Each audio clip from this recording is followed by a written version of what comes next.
som, 2, 3, teste, glória a Deus. Baruch Ata Adonai Eloheinu Melech Haolam Shenote.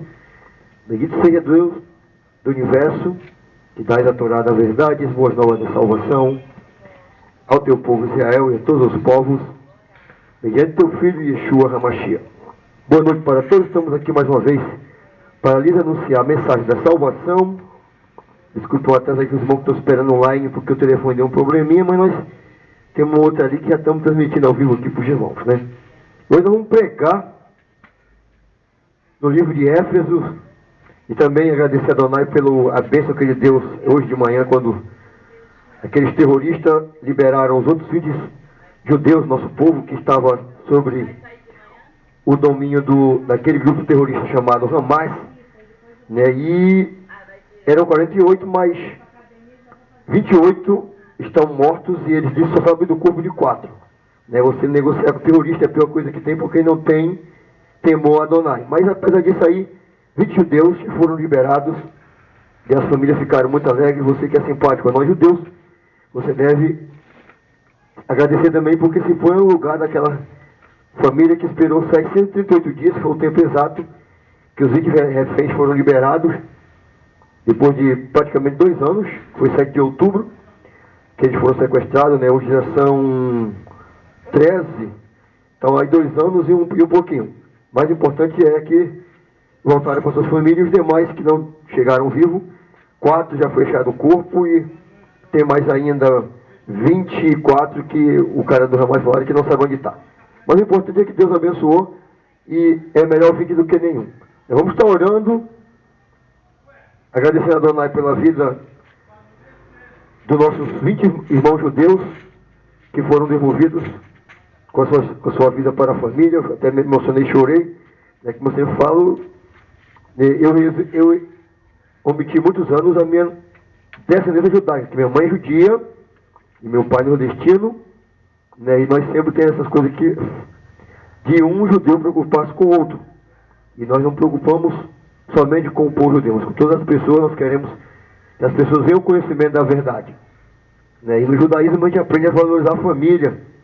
Onde tiver um judeu, qualquer parte do mundo, seja judeu sefaradita, nascido no Brasil ou fora, ele vai se preocupar um com o outro, porque essa é a essência da palavra de Adonai. E nós pregamos esse evangelho da reconciliação, do perdão, né, e da vida com Deus.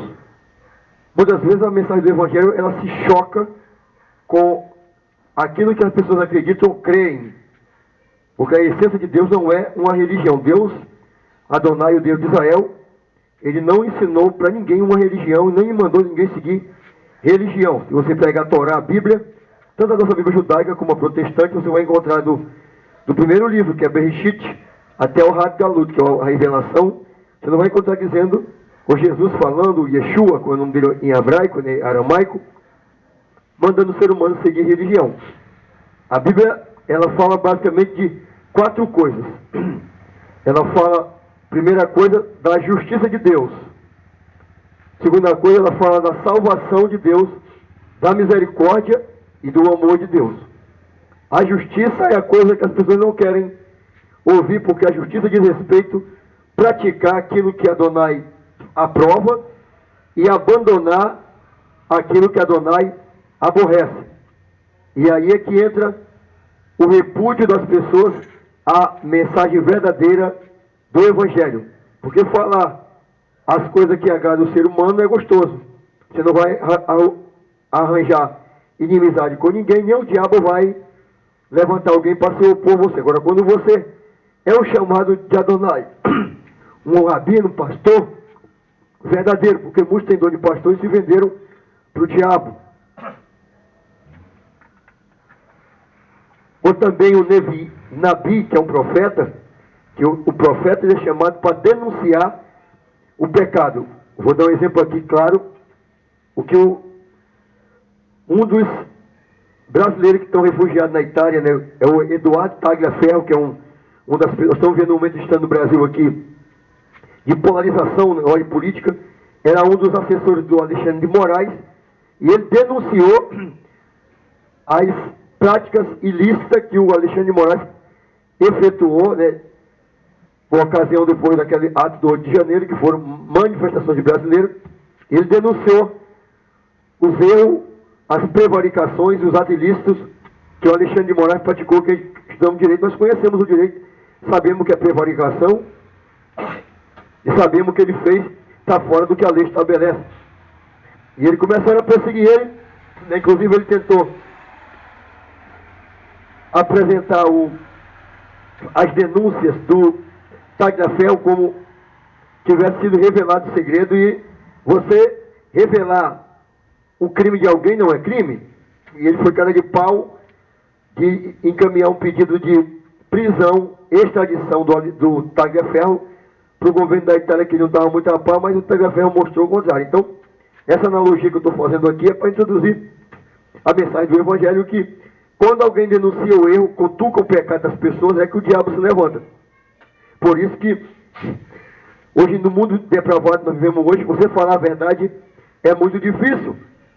Para quem é covarde e medroso e não quer perder as amizades, ele vai tornar-se inimigo de Deus, porque falar a verdade vai redundar, vai trazer em consequências ódio, aborrecimento, xingamento das pessoas, mas em consequência também vai trazer a simpatia de Deus. Eu sempre falo para os colegas, para os irmãos que pregam na rua, como eu, em praça, calçada, eu digo, olha, você que tem o chamado de Deus, tu vai ser odiado pelas pessoas que estão no pecado e vai ser amado por Deus. O que é melhor?